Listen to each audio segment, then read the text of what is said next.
আসসালামু আলাইকুম, welcome back to my channel. কেমন আছেন সবাই? আশা করি ভালো আছেন।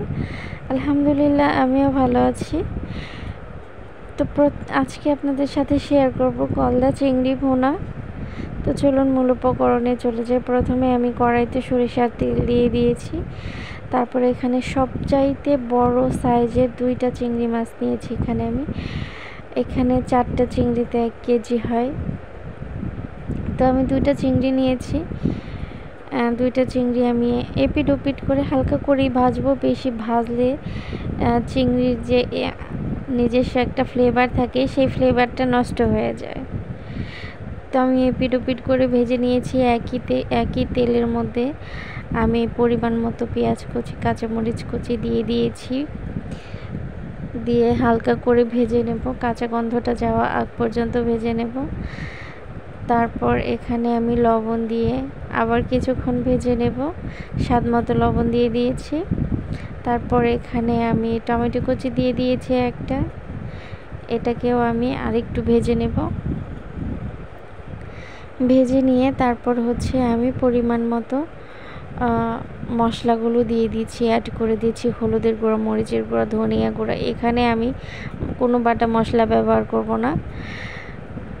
তো এটাকে আমি একটু ভালো করে কষিয়ে নিচ্ছি। কষিয়ে তারপর আমি পানি দিয়ে দিচ্ছি। পানি দিয়ে আরেকটু কষিয়ে নেব।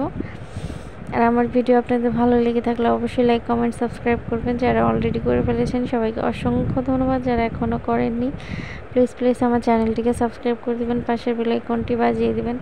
তো ধন্যবাদ সবাইকে পুরো ভিডিওটি দেখার জন্য। তো সবাই এত কষ্ট করে ভিডিওটি দেখছেন, সবাইকে আবারও অসংখ্য ধন্যবাদ।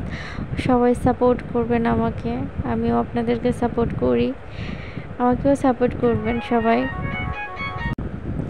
তো ঢাকা দিয়ে দেখতে পাচ্ছেন বলক চলে এসেছে। এখানে আমি ঝোলের পানিটাও দিয়ে দিয়েছিলাম। তো তারপর আমি এখানে মাছটা অ্যাড করে দিচ্ছি, চিংড়ি মাছটা দিয়ে দিচ্ছি। চিংড়ি মাছটা দিয়ে এখন আমি আরও কুক করে নেব, ভালো করে কুক করে নেব। তো এখানে আমি আর কোনো লবণ দিচ্ছি না। আমি স্বাদ মতো একবারই লবণ দিই, বারবার লবণ দিই না আমি। তো এখানে আমি ঢাকা দিয়ে আবারও রান্না করে নিব, পানিটা শুকিয়ে নিব।